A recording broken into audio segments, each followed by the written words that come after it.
We'll start with your background. First, tell us your name and then. My name is Jordan Perlman, actually S. Jordan Perlman.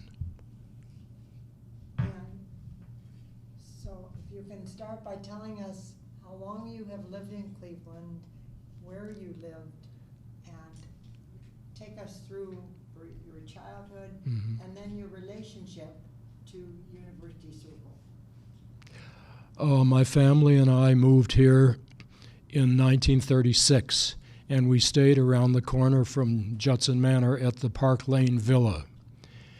And I remember looking out of the windows and seeing the streetcars going by.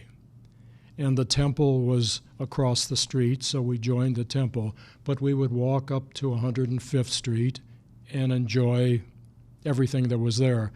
We moved to Cleveland Heights on Overlook Road, then moved to Fairmount and Cedar on Lenox Road, and then moved back to Superior at the top of the hill in a new building. And it was near business. And the business was a ladies' dress shop, which my father opened in 1941 in the first shopping center in Cleveland. The first shopping center is exactly where? The shopping center was at 13604 Euclid. You go straight out Euclid through East Cleveland to Superior, and it was right on that right corner. If you turned up Superior, you hit the foot of Coventry. Right there, I know. Yeah. And so you have come to University Circle in different ways, all the way through. Yes. Talk about exactly what you remember about the early time and what you did here. Yeah. I went to the temple, which was 2 blocks down from Euclid and 105th, on a Saturday, for instance. And all the kids then after temple would walk up, and there were 5 theaters to choose from.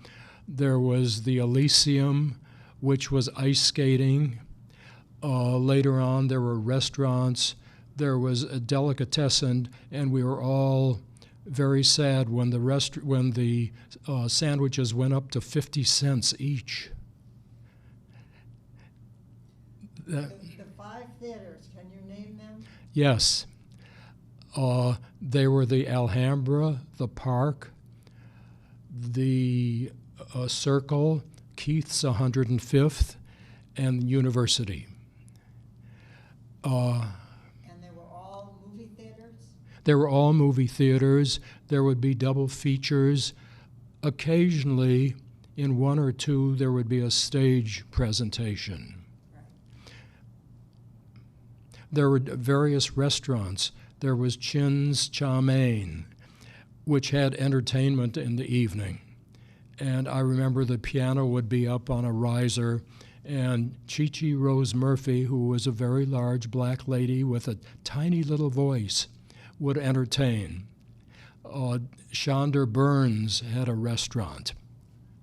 My mother would buy clothing at the Better Ladies stores. My father worked for Bailey's and Higbee's downtown, and Bailey's had a store at around 100th and Euclid. About the market. The market. The market? No, I never experienced that. But I remember, come to think of it, yes. About the bank building, Cleveland Trust. Was that your bank? Where was your bank? Our bank was always on Coventry, so we didn't bank down here. I guess the parking was too difficult. But I remember getting a haircut half a block down from Euclid on 105th for 75 cents, which was outrageous. Do you remember any of the shops other than your mother's dress shop? I don't remember the names. I remember a couple of the restaurants. Sometimes after a movie, On a Saturday night, we would go and have something at either the delicatessen or one of the restaurants. What years are we talking about? We're talking about, we moved here in 1936, 40 to 50 or so. And what was Chandra Burns' restaurant? Can you tell us what it was called? And I don't remember the name, but I remember my parents and I would go there, and it was a semi-elegant place. It wasn't just a little deli somewhere. Seated down, where you'd sit down and always have a jacket on, which doesn't happen these days. What about Clark's? Clark's was fantastic.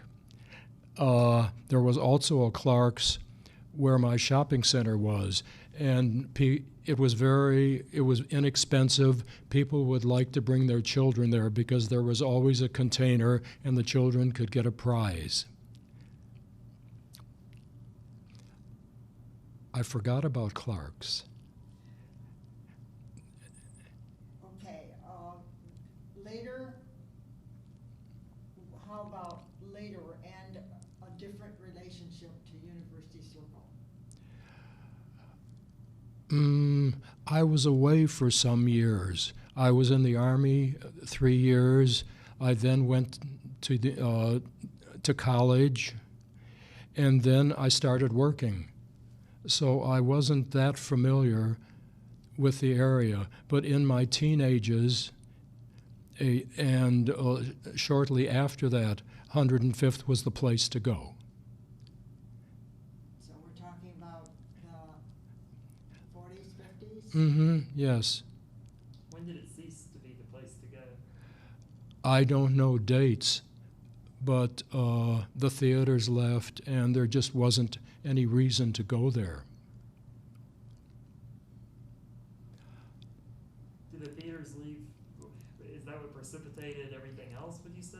Or I don't know what the theaters- cause was. The changing neighborhood from Euclid down 105th to the lake was predominantly Jewish. Then there was a mass exodus, and it was African American, and that was a big change. Do you remember the jazz clubs at all? I don't remember the names of them. I would go occasionally. I don't really remember them at 105th. I remember them further down toward the city, like at 79th or something like that. I don't remember. Don't remember the names. Right. Did you take any courses at Case Western Reserve or? No, I went to Miami University.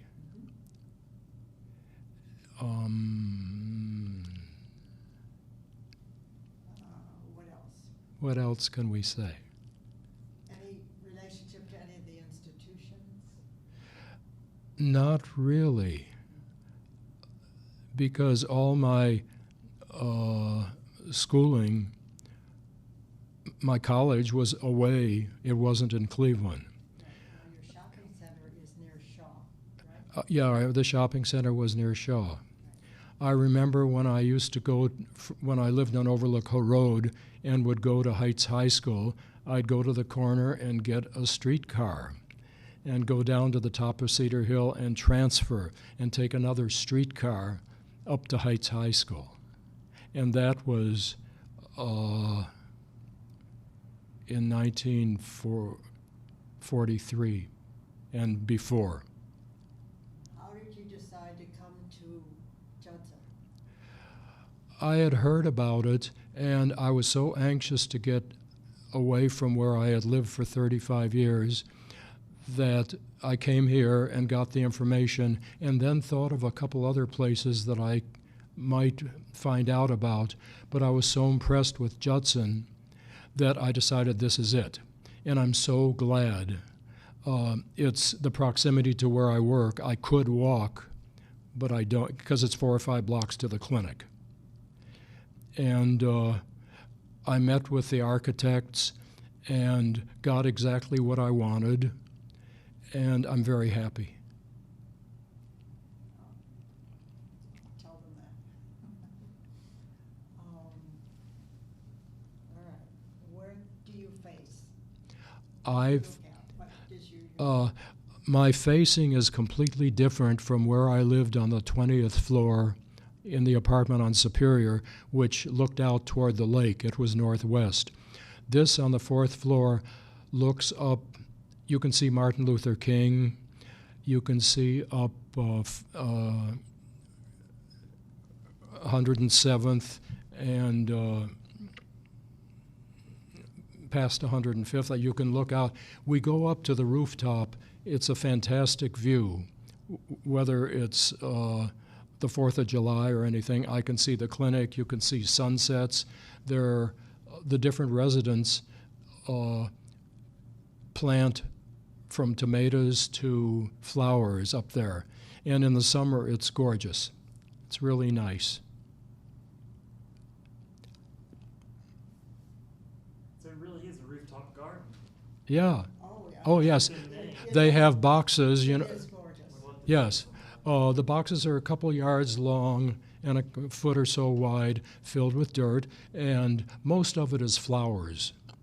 And people take care of them, but there are tomatoes and peppers, and it's very, very nice. Model of how to do it for people who cannot. Yeah. cannot. Also, like each floor gets together occasionally for a dinner. We've had a couple dinners upstairs outside in the summer, and it's nice. And the dining room here caters it. So you have found new friends here?